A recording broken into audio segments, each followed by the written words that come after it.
In this video, we'll explore Apple's fall, how it was overtaken, and the controversies over who copied its ideas. We'll also look at its history and how it managed to rise again after nearly failing. Every September, millions of people tune in to watch Apple's big event. Lights, applause, epic music, and a guy in a black shirt saying, "This is the best iPhone we've ever made." But wait, didn't they say the exact same thing last year? And the year before that? And the one before that? Apple seems stuck in a loop. Every year it promises revolution and delivers the same thing with a new name. The iPhone 13, 14, 15, 16, and now the iPhone 17. A slightly better camera, a slightly faster chip, a slightly longer battery. Nothing truly new, and yet they still sell it like it's magic. But this time, something changed. Sales are falling, competitors are catching up, and even Apple's most loyal fans are starting to ask, has Apple lost its spark? Before we dive in, subscribe, because what I'm about to tell you, Apple doesn't want you to know. For years, the iPhone was the heart of Apple. It brings in more than 50% of the company's total revenue. That means half of everything Apple earns depends on one single product, and that product doesn't surprise anyone anymore. Apple has been repeating the same design for years, same frame, same formula, and users can feel it. The excitement is gone. What used to feel like the future now just feels recycled. What used to make you say, wow, now just makes you shrug. The numbers don't lie. In China, one of Apple's biggest markets, iPhone sales are dropping. Why? Because Huawei and Xiaomi are selling phones just as powerful, for half the price. And not only that, they're actually innovating. Foldable screens, ultra-fast charging, built-in AI features. While Apple keeps bragging about its new portrait mode. Even the Chinese government has started to restrict iPhones in public offices. What used to be a status symbol has turned into a sign that you overpaid for the same thing again. But the real danger is deeper. Apple doesn't have a solid plan B.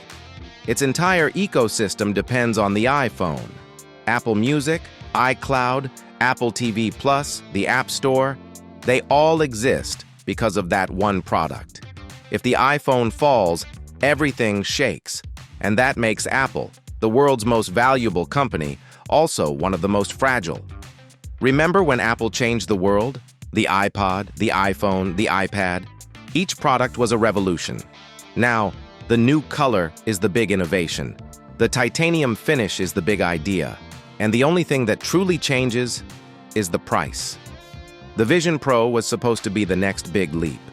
But with a $3,000 price tag, almost nobody has one. Apple doesn't sell innovation anymore. It sells the illusion of innovation. And it still works.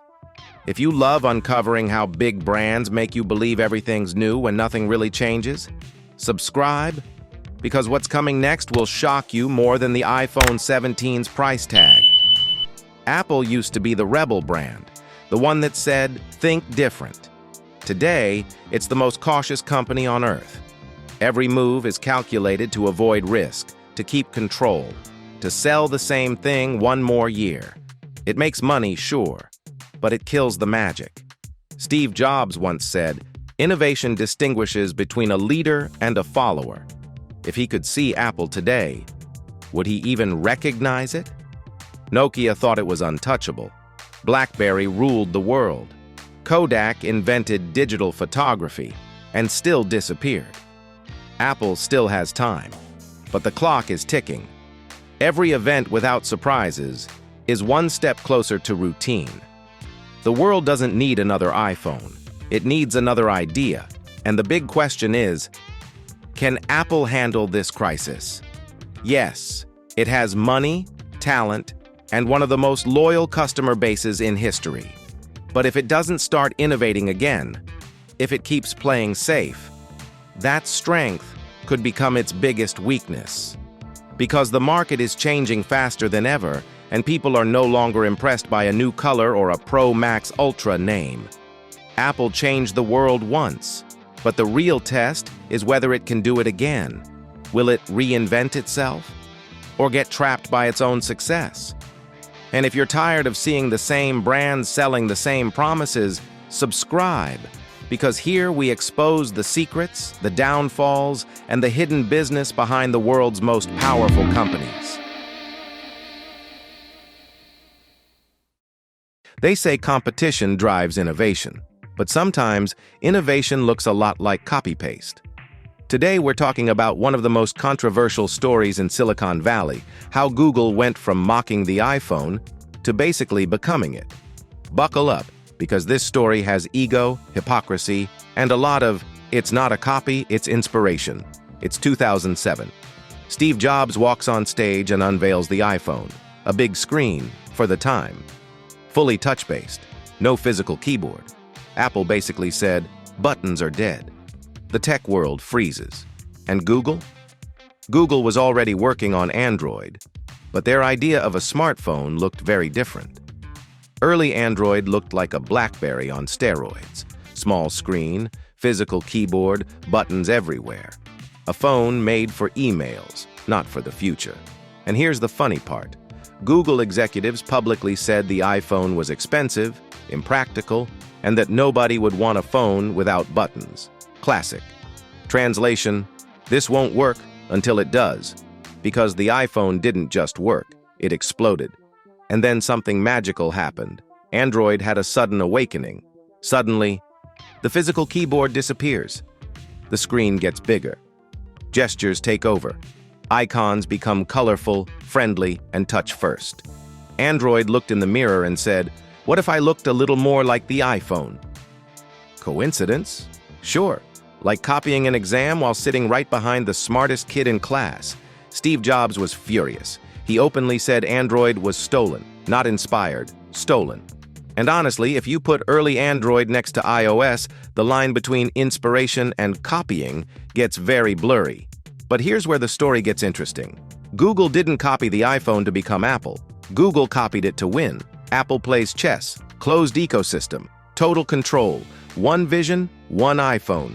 Google plays Monopoly. Android is free. Give it to Samsung, HTC, LG, anyone with a factory. Want to customize it? Go ahead. Change the interface? Sure. Fill it with ads and junk apps? Google smiles. The result? Apple sells desire. Google sells reach. Apple makes money when you buy an iPhone. Google makes money every second you use your phone. While you search, while you scroll, while you exist. And here comes the ultimate irony. Apple invented the modern smartphone. Google cloned it and put it in everyone's pocket. Today, there are Android phones for $100, $300, $600, and $1,500. There's one for every budget. The iPhone is still the iPhone. So the uncomfortable question is, does it really matter who copied whom? In tech, the winner isn't the most creative one. It's the one who scales faster and cheaper. Without the iPhone, Android wouldn't exist as we know it. Without Android, Apple would never have sold so many iPhones. They copied each other. They hated each other. They pushed each other. And thanks to that theft, you're carrying in your pocket a computer more powerful than the one that sent humans to the moon. Yeah, even if it was a little copied.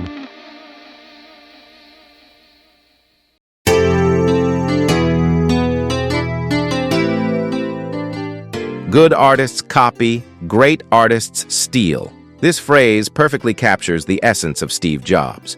In 1976, a young visionary named Jobs, together with his engineer friend Steve Wozniak, founded Apple in his parents' garage in California. Their first project, the Apple I, was a simple handmade computer, but with a clear goal: making technology accessible and desirable to ordinary people. The next step was the Apple II, a personal computer that revolutionized computing and marked the beginning of Apple's path to greatness. Jobs didn't just build machines, he built experiences. His talent lay in seeing potential where others only saw circuits and code. Jobs understood that it wasn't always necessary to invent from scratch.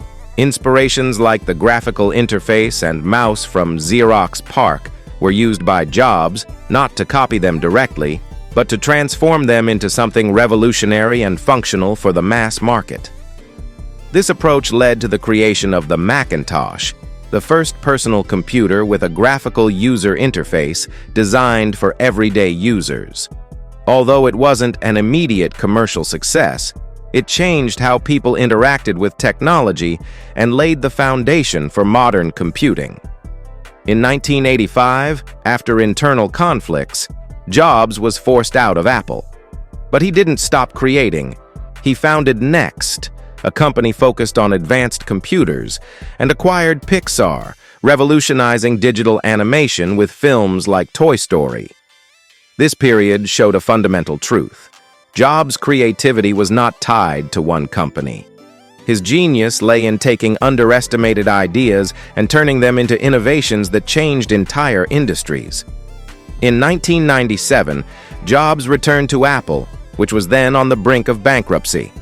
With the launch of the iMac, he regained public confidence and set the stage for a new era of iconic products. Jobs' vision was clear: elegant design, simplicity, and functionality. Every product had to be not only useful but desirable. His philosophy was reflected in every detail, from color to user interface.